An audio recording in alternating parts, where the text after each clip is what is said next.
I'm joined in studio today with my favorite guest, Mrs. Sharon McPherson. Welcome, Sharon. Thank you, Mr. McPherson. How are you? Good to see you. It's great to be here. Well, it's good to have you here. Thank you. For those of you listening in, this is going to be a little different podcast, a podcast answering your questions on sex in marriage.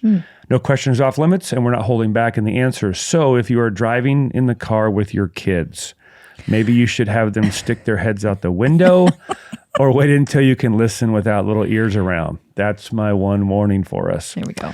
For a little context here, today's episode, Sharon and I hosted a conference, our week conference over Valentine's Day weekend.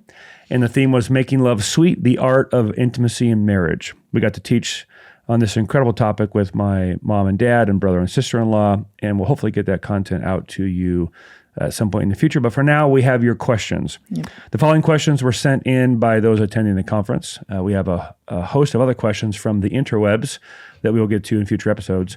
But just a quick word on these questions to give you a little perspective from our side of the table here in this conversation that we get to have with you that we love. Oftentimes, it can be very hard to answer specific questions with specific counsel because we don't have specific details. We have a single question from someone we don't know, and that can be difficult. We don't know a host of details that we would typically inquire of in a normal counseling situation, and we could ask more questions. For instance, how long have you been married? Are you both of you Christians? Are both of you humble, teachable, and godly? Is this a new challenge you've struggled with for many years? Or excuse me, is this a new challenge or one you've struggled with for many years, et cetera, et cetera? So because of lack of specific details, I'm just wanting to say on the front end here, we can't guarantee that our answers are the best for your particular situation. We could give the same counsel to different couples, and for one it would help, and for another it might not. For one, it might unlock something, and for another, it might lead to ongoing abuse. So we just want to kind of caveat this conversation on the front end. We want to answer your questions with general biblical principles that are true, and then help you know how to apply it to your specific situation, not as the law of the Medes and Persians, but in the spirit of proverbial wise counsel. Yeah, it's good. Anything to add to that? No, I think that's great. Okay. Without further ado, let's jump in. Okay. You haven't seen these questions. I've seen a few of them. Here we go. Number one, how much sex is too much sex? That's the number one question? Well, that's the first one the guys gave me. How much sex is too much sex? Okay. I think that's, is that even a question? Is there such a thing? No, I'm a little stymied by that question. How much is too much? I mean, well, I know if it's keeping you... This is a question from a girl. Okay. Because there's not a husband out there going, I think we're having too much sex. What do we do, Pastor? Tell me. What do we do with this? So I'm guessing this is from a wife. How much sex is too much sex? Okay, you're guessing this is from a wife saying, what can I go back and tell my husband that the people said online about it being too much? Let me talk and you think. Okay. I'll fire, you reload. I'm ready. And we'll see where we go. Number one, and this is from Mom and Dad's content from the week conference on Saturday morning, the differences between men and women that affect the bedroom. It's an incredible session. Hopefully we'll get it out to the folks soon. Yeah. But you have to understand that men and women have different sex drives. Mom and Dad explain it like this. Men's sex drives or desire is like a river. It's running fast and constant. And a woman's sexual desire or sex drive is like an ocean, deep, but it ebbs and flows.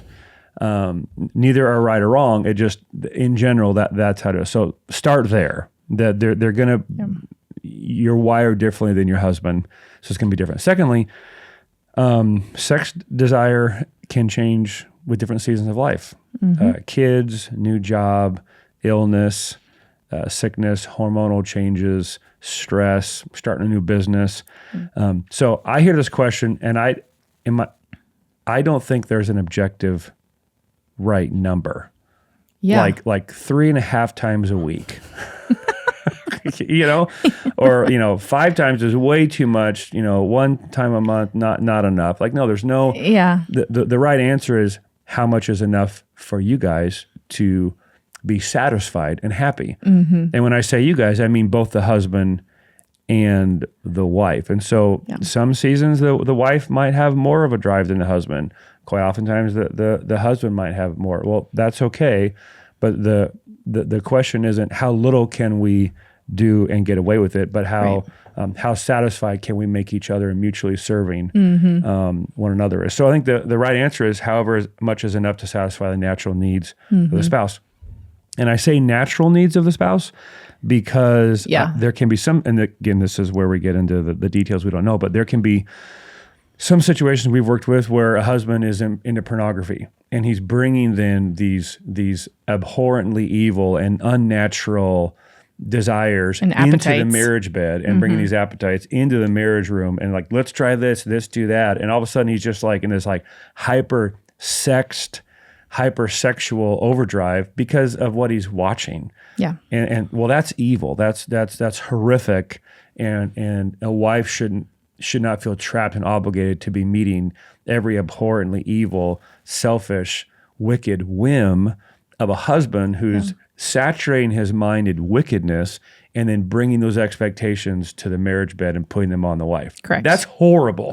And so again, I'm assuming here two Jesus-loving people who are married, who love one another, and are just asking in this question, like how much is too much? Right. There can't be too much, because we define marriage as a sexual relationship protected by covenant.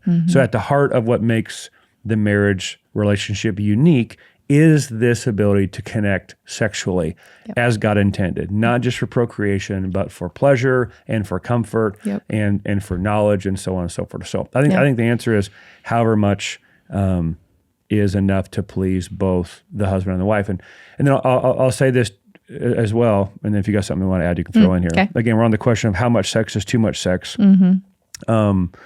The principle we're working with is 1 Corinthians 7, that your body is not your own. Right. And that the husband has authority over the wife's body. And second half of the verse, read it, guys, the wife has authority over the man's body. And when we read that verse, that's not saying, AKA, i.e., ergo, you have to do what I want all the time. Right. It's authority for the sake of servanthood. And so when you think about, Jesus, he said those who serve the most have the most authority. And of course, Jesus has the most authority because nobody served as much as Jesus. Right. And so when he says that you have authority over the other's body, he's saying you are commissioned to serve them in this area sexually. And so a husband should be looking at his wife saying, how can I serve her needs? Vice versa, the wife, how can I serve my husband's needs? And I guarantee you, men, the more you serve her needs, the more it will be reciprocated, and then you have two people trying to outserve each other. That's right. in a sexual relationship, in the covenant of marriage, and it's just a beautiful thing. And so, like we say often, you have to come to the sexual relationship in the posture of a servant, not a consumer. Right. And so, a taker and a taker results in a toxic relationship. Yes. A taker and a giver results in an abusive relationship. A giver and a giver results in a thriving relationship. And so, how much sex is too much sex? That's not even a thing. You can't have too much of a good thing. Right. And so, unless you're like neglecting your jobs and you're, well, then you just deal with it. I thought you might say that. Whatever it takes. Anything else to throw in there? No, I totally agree with all of that. I think it was really good. And we actually touched on some of those things at the conference. And Mom talked about, or I guess us girls, when the three of us talked together, we talked about women just being attentive to not be meeting your husband's minimum needs, but his maximum needs, and not neglecting that, and not being,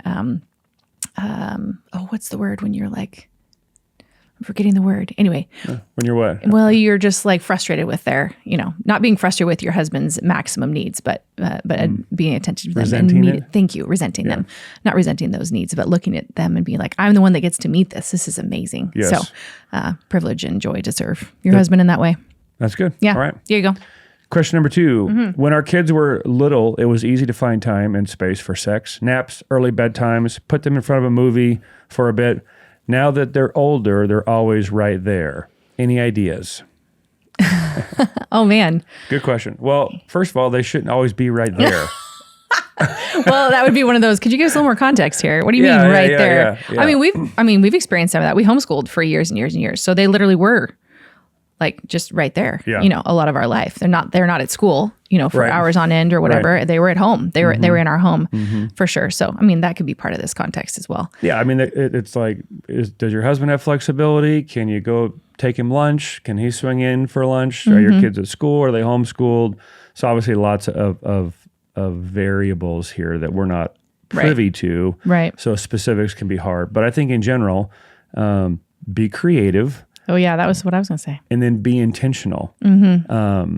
We were talking with a bunch of friends in our city group last night, and it's like, okay, show of hands, how many of you guys have in the past calendarized intimate encounters? Put it on the calendar. And everyone's like, yeah, a bunch of us. And some were like, well, we feel like if we put it on the calendar, it's not as spontaneous, or it's not as it's not as fun. It's like, well, think about every other area of your life that's important.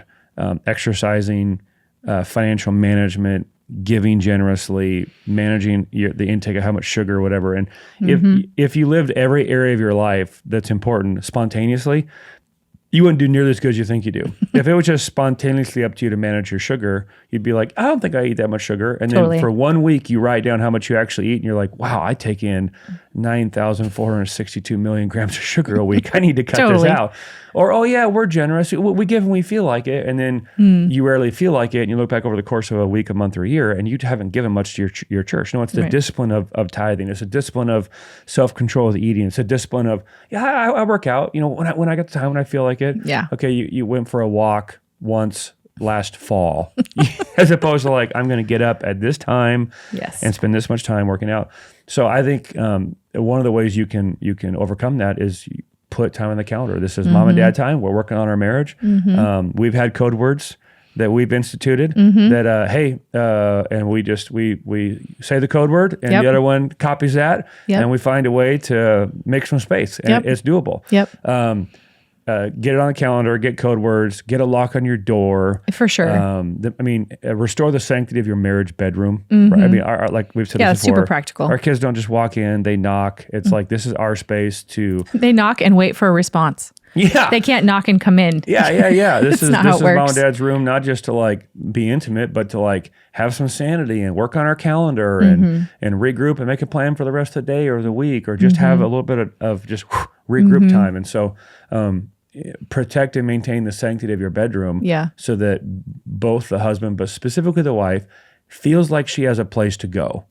And you don't have to have a 10,000 square foot mansion to have a sanctified, holy of holies master bedroom where the wife and husband can retreat. Anything else to add to that? No, I just think it's super good and important. I think if your kids are not so young that they're going early to bedtime, that means they're old enough to probably be, independently hanging out in the kitchen, for a little bit, or in the living room, playing a game or whatever. And I think that's important to help even train your kids. Hey, mom and dad, we have some things to talk about. Like, that's all you got to say. We got some things to talk about. We're going to be in our room and we need to be left alone for a little bit. You guys are supposed to do this or do this. That's, I'm assuming, like, if the kids are around all the time. Yeah. I mean, if you've raised kids the right way, they're not like sexually savvy. True. Okay? True. If you're sending them to government schools and they're watching porn at 8 on their friend's phone on the bus, then life's going to get harder. But if you've raised them right, if you've guarded their hearts, protected what they've seen, they're not walking around like sexually cognitive of like the world around them. And so you can slip a lot by them. Now they get older, 18, 19, 20, they're becoming a little more aware, but again, they're still, if they've been guarded and protected, and not sexualized by the world, they're just not thinking those categories all the time. Sure. And so we have a little code word that we say, and our kids aren't going to listen to this, hopefully, but like our kids have no idea that we have a very vibrant, regular, fun, fulfilling, frequent, intimate life. And sometimes it happens right under their noses. Not literally, but like, no, it's, So it's get good. creative, man. Have fun. I was going to turn back to the creative thing too. I mean, that's supposed to be the fun part of the marriage bed, and the fact that you have 20, 30, 40 years of this exciting adventure that you're on. So it's like, don't get stuck in a rut. It's, the kids are older now. Okay, well, we get to be creative. Let's figure out what we're going to do. Maybe it's not in your bedroom all the time. Maybe, there are things to think about here. Like, you just be creative and think outside the box. Think outside the box a little bit. So, and women, I think especially, we need to be encouraged to do that more, because I think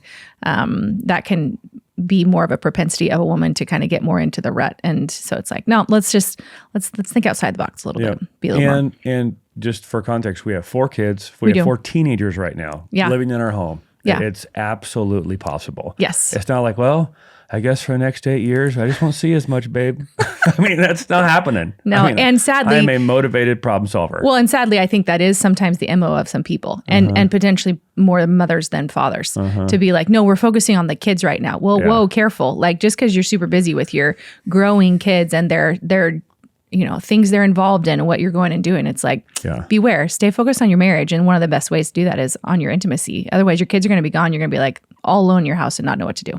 That's really good. Don't get there. Plus, I think when we've had times before where it's just whatever excuse, crazy season or whatever, and it's like, hey, it's been longer than it usually is. It is for us, and it's like, let's be honest. I'm not fun to be around. Like I am cranky. You know what I mean? Some people get hangry. I get sex No, hangry. don't even try and come up with a word. I don't even know what you're going to say. But it's just... I know we're not supposed to get personal here, but here we are. Yeah. But it's like, ladies, help them out. Yeah. You know what I mean? It is a need. It actually is a legitimate God-given need. And for the husbands too, a woman needs to not just be a mom.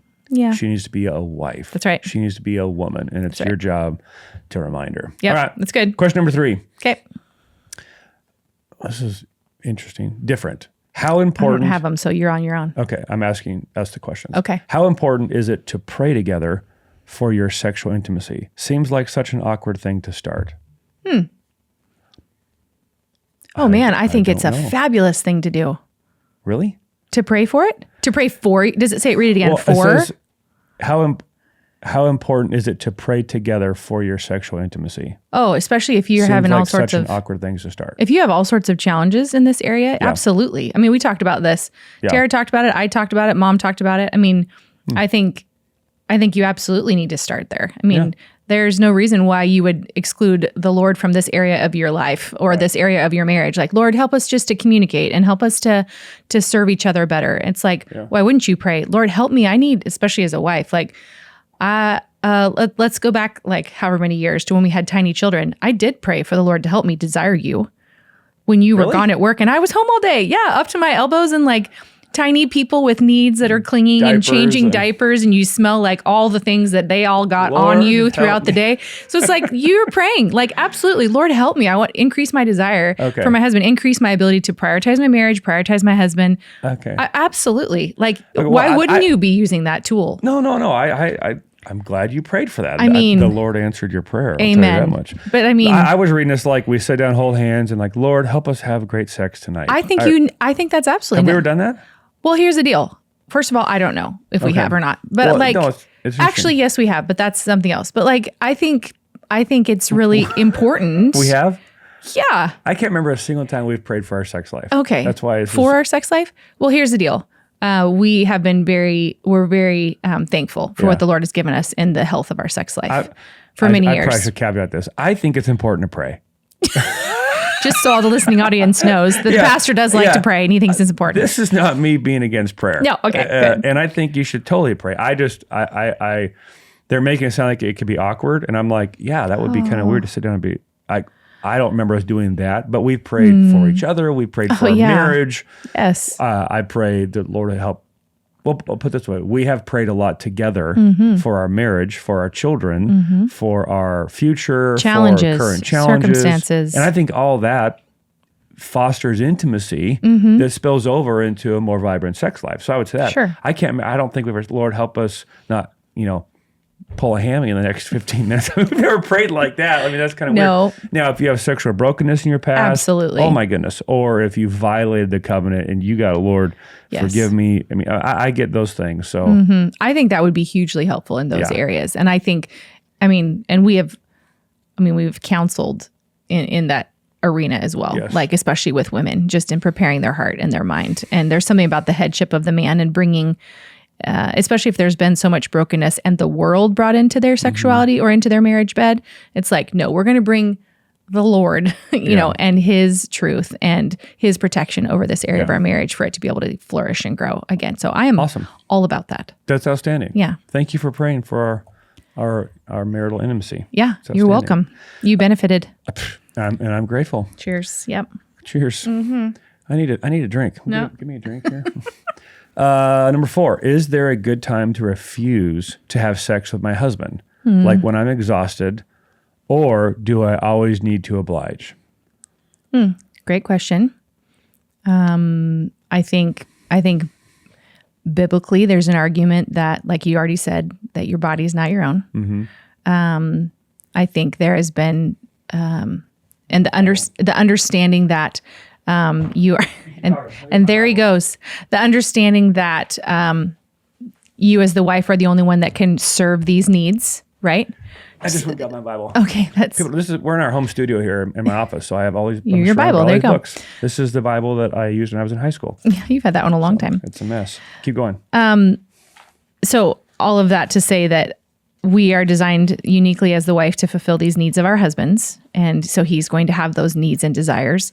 And I would also say that, yes, there are times when it is totally appropriate for a wife to say and express and communicate, because I think that's the key thing, right. Communicate to her husband either what's going on that day or what's happened. There's, or to say, hey, could you give me 5-10 minutes? Mm-hmm. I so-and-so just threw up on me, or I just, whatever. I'm not feeling super like, woo right now. And so communication, I think, is just huge in that. And a loving and understanding husband is going to assess the needs of his wife too in that moment and be like, actually, babe, believe it or not, this is going to be good for you. Yeah. Or, sure, hon, I'll give you a couple minutes. Or it's all right. I know you're tired, and being considerate. So I don't think that it should be a robotic response of a wife. Like, yep. And never know. This is where we talked about at the conference. The sexuality is connected to every other part of your marriage. And so if every other part of your marriage is humming along, then this part is going to come along as well. Yeah. If you're not communicating, if you're not connecting, if you're not being intimate emotionally, relationally, if you're not praying together, if you're not having time to connect outside of intimate encounters, then when husband works 40, 50 hours a week, comes home, reads the paper, checks his text messages, stares at his phone, goes in the bedroom at 11 o'clock, expects her to put out, like, well, that's not how it works, bro. We have recently been working with a couple, and it's like sexuality is not fun for her. She doesn't desire, doesn't think about it a lot, and he obviously has a strong drive, and he's like, I don't know what to do, and she's like, well, he could stop looking at his phone.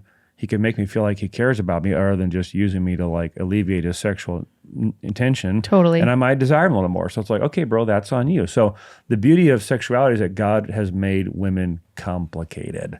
Yes. And complex. And that's to keep you on your toes, guys. And if you're paying attention to her and her needs and being attentive and loving her in all areas of facets of life, not just in the bedroom, then it will spill over in the bedroom.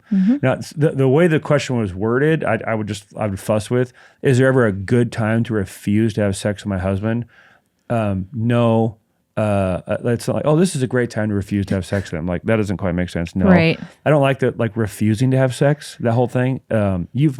We've never. That's not been a thing. It's been a. Hey, I'm in. Can you give me 5 or how about this afternoon or you suggest a time? Sure. If you're like I have 3 kids if you give me a reason why we talk it about doesn't work, we communicate. Hey, no problem. But merely being exhausted, and then she says, do I always need to oblige?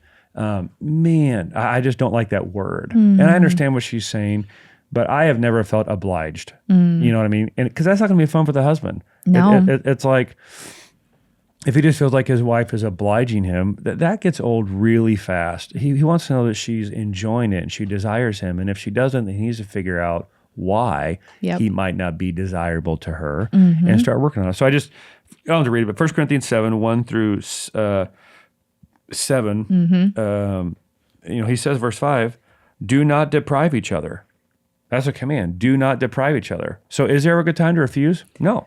Do not deprive each other, which is both, except by mutual consent for a time that you can devote yourselves to prayer, then come together as soon as possible so Satan won't tempt you. So it's like the only biblical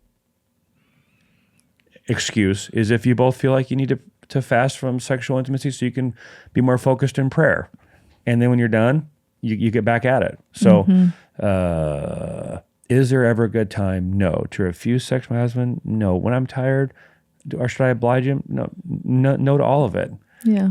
talk, communicate, get a time in the calendar. Like we talked earlier, if you have a time in the calendar, then you can look forward to it. You can prepare for it. It's not just, this drive-by shooting. It's you can know that, this time and this date is going to be right. So I can prepare emotionally, mentally. I can be ready for my man, looking forward to it.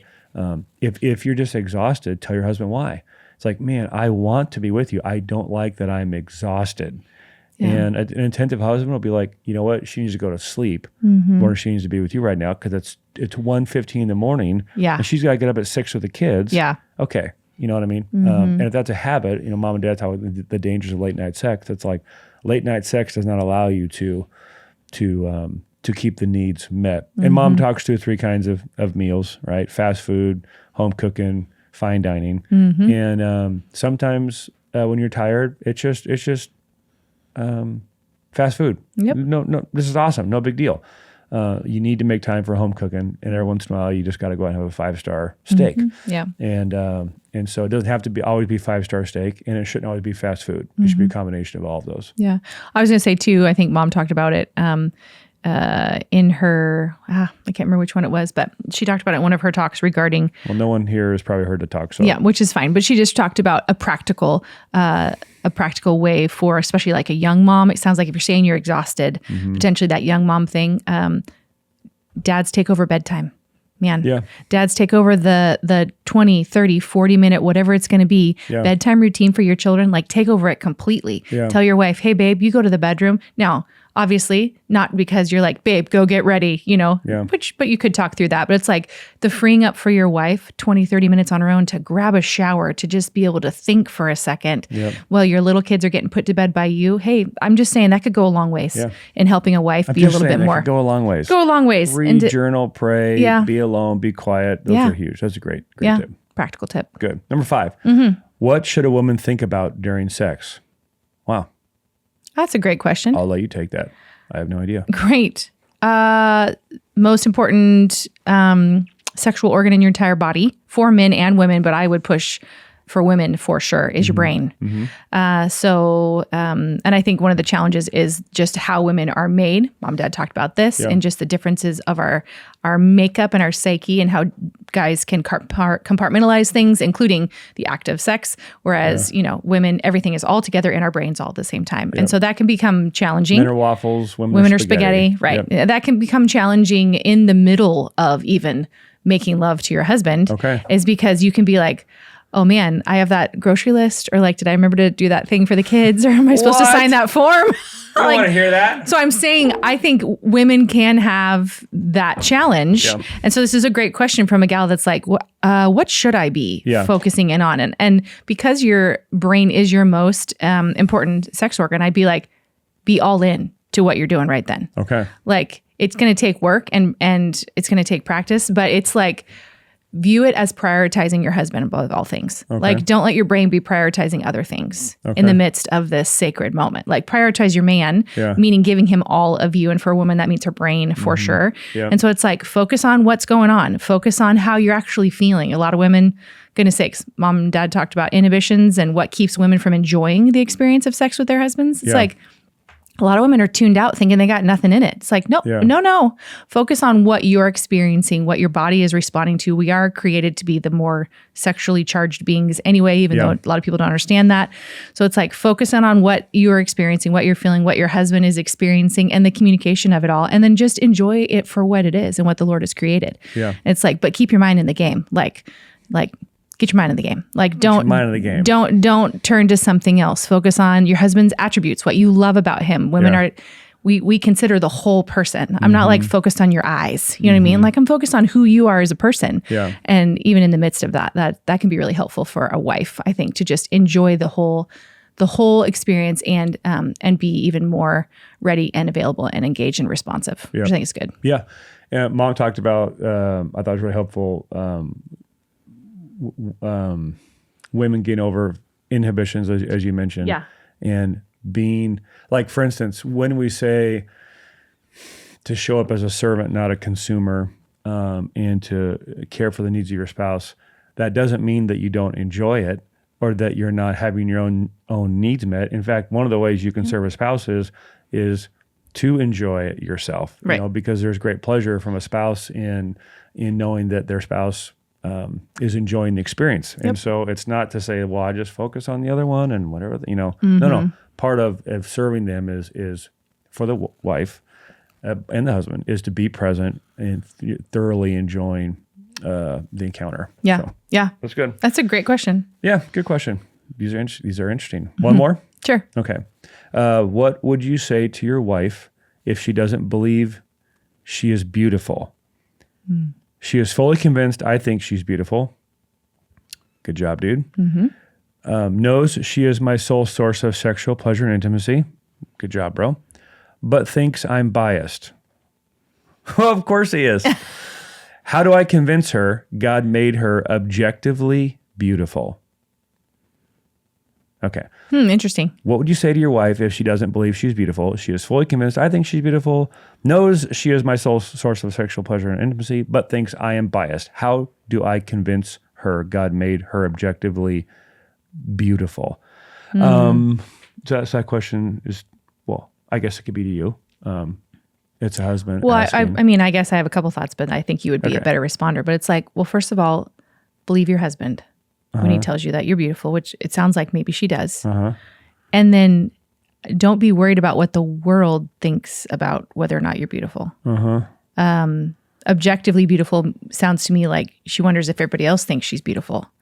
Yeah. To which I would say, actually, that doesn't matter. Yeah. And there should be great joy in the fact that the only person in the world that it really should matter to, he thinks you're beautiful. Yeah. And he's desiring you. So That's don't good. get caught up in looking to the rest of the world to be, I don't know if you're not getting affirmed enough. I mean, obviously she is because her husband has told her that she's beautiful, but it's like, then stop looking other places. Yeah. Because that's going to get you in trouble. Yep. If you're thinking you got to look somewhere else. If he tells you that he thinks you're beautiful and he loves you and your body just the way it is and he loves all these features about you, that needs to be enough. Yeah. And that should be enough for it to be just the most awesome relationship, in your sexual intimacy. It's like, it sounds like there's a looking to other places. Yeah. And it's like, no, that it's designed this way on purpose, that your husband would think you're the most beautiful thing in the world. You don't need Joe Blow down the road to think you're beautiful. Yeah. Actually, that'd be a problem if that was the case and he was telling you so. Yeah. Yeah, that's good. That's my first gut response to that. Part of what I would tell the husband is I think you should, have her listen to this and hopefully it will encourage her, but disciple her through it's good. What is objective beauty in relationship to your looks? I mean, is there even such a thing? I mean, from culture to culture, some cultures it's thin, some cultures it's more voluptuous and fat, we'd call it. Some is short, some is tall, some is braided hair, some is curly hair, some is dark skin, light skin. I mean, what is quote unquote objective beauty? She is his standard of beauty. Yeah. And he's into what she is. And so I think I would agree with you. I would want to press down on her definition of objective beauty. And it sounds like she has a picture in her mind of what she thinks objective beauty is, which isn't objective. It's totally subjective based on maybe something that was given her as a kid. A dad said something hurtful, maybe just in passing, but it's just locked in her mind. I need to be that to be beautiful, or who knows where it's coming from, or airbrushed images she's seen on Instagram, whatever. But like if your husband is into you as his wife, and the question says she knows that she's my sole source of sexual pleasure and intimacy, and I think she's beautiful, but she thinks I'm biased. Hey, sweetheart, that's the point. Yeah. What would you want? To be objectively beautiful to John Doe and your husband not think you're beautiful? Yeah. This is backwards thinking. This needs to be gently corrected and or rebuked over time. If she doesn't, because there's something in her mind and heart that she's not living up to. It's a standard apart from what God has said she should live up to. It's like, should a woman care for herself? So her husband, yes. And this self-care, it's very important. To be beautiful for your husband in a non-performative, loving, servant-oriented way. You're not just letting yourself go. Right. You're taking care of yourself because that's important to you. It's important to me. And I love you and think you're beautiful just the way you are. And so there's some weird standard in her head that she's calling objective, but it's really subjective because it's her own standard she's not living up to. Yeah. And then I'll just tell her over time, it'll frustrate your husband. He's like, no, now you're putting down what I love, Yeah. and I'm telling you you're beautiful. And if a wife doesn't believe her husband, that can be very discouraging and off-putting for her husband. Well, and I think this would be a really great spot for a husband to exercise just his headship and discernment of his wife. I think we've talked about this many times, but just like the more emotional side of a woman and sometimes things that we hear and see, and the propensity of women to be more comparison oriented, like to look at things and be like, well, I'm not like that and I'm not like that. He probably likes that. And instead of listening to the wisdom of her husband and believing what he says and him leading her in that, she's like, no, you don't know what you're talking about. Like there's a disrespect there that's happening to what her husband is saying to her. And so in some ways it's like, men, like, get in the game. Babe, what are you filling your mind with during the day? Who are you talking to? Who are her friends? What is she reading? What is she looking at? What is she intaking throughout the day that's changing that part about her brain to think that she's not beautiful to you? Like she is listening to lies from somewhere, because that's not the way God designed it to be. Yeah, I mean, if a husband was telling his wife she's beautiful and she's convinced he believes it and she's convinced that he's sexually faithful to her, and sexually satisfied by her, still doesn't feel beautiful, like there's something off there. I mean, I would. So she's saying, okay, well, you're biased, but I'm not objectively beautiful. Then, ironically, she has a standard of beauty in her mind that isn't objective. It's subjective to her own standard. But secondly, God gives a woman a definition of beauty that is objective. And it's not her hair and the braids and the jewelry and the stuff. It's inner beauty, godliness, quiet spirit, submissive spirit to her husband, an insatiable passion for Jesus and the Word, and love for God, a deep hope for God. These things are what make a woman beautiful. And so it feels like there could be a bit of an unhelpful fixation with objective external beauty. She's being affirmed by her husband that she's beautiful. And God calls her to cultivate an inner beauty of character. Receive your husband's affirmation and cultivate inner beauty, and you're good to go, sweetheart. Like, stop looking at the scale or the color of hair or whatever and chasing some standard of beauty that your husband may not even want. You know what I mean? Like I mean, we meet with a lot of women whose husbands don't make them feel beautiful. That's a different kind of tragedy. Sweetheart, you have a husband who loves you. Like, receive that. Receive that. That's good. Hey everyone, Pastor Josh here. Thanks for listening. Don't forget to rate the podcast, review, follow, and share. And if you want to support Stronger Men Nation, you can go to strongermennation.com/give to help keep unwoke, uncensored, straight talk Bible teaching coming to you for free.